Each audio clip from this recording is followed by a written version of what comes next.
Bonjour, alors aujourd'hui on me demande comment faire pour émailler par trempage.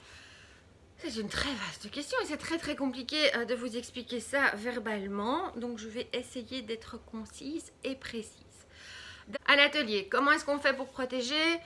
Par choix, et je ne vous détaille pas le pourquoi du comment, on ne travaille pas avec de la cire, on travaille avec de l'autocollant, donc des tapes, les autocollants qu'on utilise pour peindre, vous voyez, pour protéger les murs. Donc on utilise ce papier autocollant qui se déchire à la main très facilement et qui est un petit peu élastique et donc qui épouse assez bien la forme arrondie du pot. Et on protège comme ça au tape toute la base de l'objet. Si on a un petit pot comme celui-ci et qu'on a un bon seau d'émail quand même, donc on a une certaine quantité d'émail, comment est-ce qu'on fait? On met l'index sur le pied du pot, on tient la lèvre du pot avec le pouce comme ceci, et donc on a le seau d'émail, et donc on le rentre dans l'émail, on va le tremper en une fois dans l'émail. Alors comment est-ce que je le trempe? Je rentre d'abord son pet, d'accord? Donc on rentre tout droit dans l'émail. Quand on est dans le fond du seau, on le retourne. Donc, attendez, je le fais là pour que vous voyez bien. Donc, je suis là. Je le trempe comme ça, je le retourne. Et je le ressors la tête en bas. D'accord?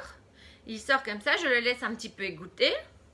Ça va très vite. Hein. Donc, dès que ça commence à sécher, je le pose sur ma petite planche. Alors, l'endroit où j'avais mon pouce, je n'ai évidemment pas d'émail. Donc, je trempe mon doigt dans le seau d'émail. Je tapote un petit peu d'émail à cet endroit-là. Et c'est fini. Dès qu'il est sec, on enlève le tape pour nettoyer son pied. Ça, c'est quand j'ai beaucoup d'émail. Si j'en ai pas beaucoup et que je dois le faire en plusieurs fois, on protège le pied, on prend l'émail. Moi, je le mets dans une carafe parce que c'est plus facile. Mais vous prenez votre émail, vous remplissez le pot jusqu'à ras-bord. D'accord? Vous le remplissez d'émail. Une fois que vous avez rempli votre pot jusqu'à ras-bord, vous allez vider. Donc, vous le revidez d'un geste décidé, pour essayer de ne pas avoir de grosses coulées. Vous le faites un petit peu égoutter. Vous le ressortez. Si vous avez des grosses coulées et que vous ne souhaitez pas de couler, parce que ça va créer des différences évidemment dans votre émail, eh bien vous passez... Donc, ce qu'on fait, c'est qu'on a un pinceau avec des poils très durs. Et donc, je passe au pinceau au-dessus du pot d'émail pour que la poudre tombe au-dessus de mon pot et éviter d'avoir de la poudre qui vole partout. Dès que vous savez mettre vos mains à l'intérieur, d'accord? Donc, dès que vous savez tenir, soit comme ça à deux mains. Vous prenez votre pot et vous allez le plonger verticalement dans l'émail. Donc, vous êtes là et vous le plongez jusqu'à mettre de l'émail jusqu'ici. Donc, au ras du bord, au pire, vous arrêtez à 2 mm, mais que ça ne retombe pas dedans, d'accord? Donc, tout doucement, vous vous réenfoncez dans l'émail et vous ressortez. Vous le déposez sur votre petite planche. On attend que ça sèche un peu.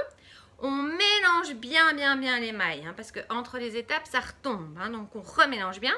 On attrape le petit pot et on vient juste alors mettre un peu d'émail, pouf, sur la lèvre supérieure. D'accord? On vient le plonger dans l'émail pour qu'il y en ait sur la lèvre supérieure. On attend un petit peu, on égoutte et puis on le retourne et c'est fini. Donc quand on n'a pas énormément d'émail ou qu'on a des pots plus conséquents, on le fait donc en 3 étapes. Donc on remplit l'intérieur, on vide, on fait l'extérieur et puis on fait la petite lèvre du dessus. Donc en 3 étapes. Même chose si vous voulez mettre un émail différent à l'intérieur, à l'extérieur, ben voilà, vous le faites comme ça. Qu'est-ce que j'allais dire? On le fait en 3 étapes. Voilà, ah oui, n'attendez pas trop. Donc, ne faites pas d'abord, si vous avez 15 pots, ne faites pas tous les intérieurs, puis tous les extérieurs. Pourquoi?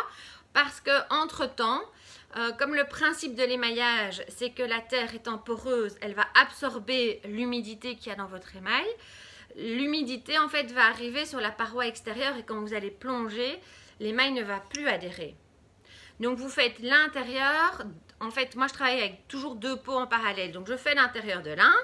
Pendant qu'il sèche, je fais l'intérieur de l'autre. Pouf. Puis, je fais l'extérieur du premier, l'extérieur du deuxième. Pouf. La lèvre du premier. Et hop, la lèvre du deuxième. D'accord? Donc, ça, c'est ce que je fais. Donc, je travaille toujours 2 ensemble. Ce qui permet que pendant que le premier sèche, je fais le deuxième. Mais ça ne dure pas trop longtemps. Si jamais vous voyez que votre terre est détrempée, ça ne sert à rien de la plonger dans l'émail parce que ça ne va plus du tout adhérer. Alors là, vous devez attendre complètement que ça sèche. Donc là, ça peut mettre des fois 2-3 heures. Mais alors là, vous patientez. Vous pouvez même émailler les extérieurs le lendemain. Mais si vous faites un rythme soutenu comme je viens de vous expliquer, sans courir, mais en ne traînant pas non plus 2 heures, franchement ça fonctionne bien. Ça fonctionne. C'est ce que je fais tout le temps en tout cas. Ça va? Eh bien, bon émaillage par trempage et j'espère que ça vous a aidé.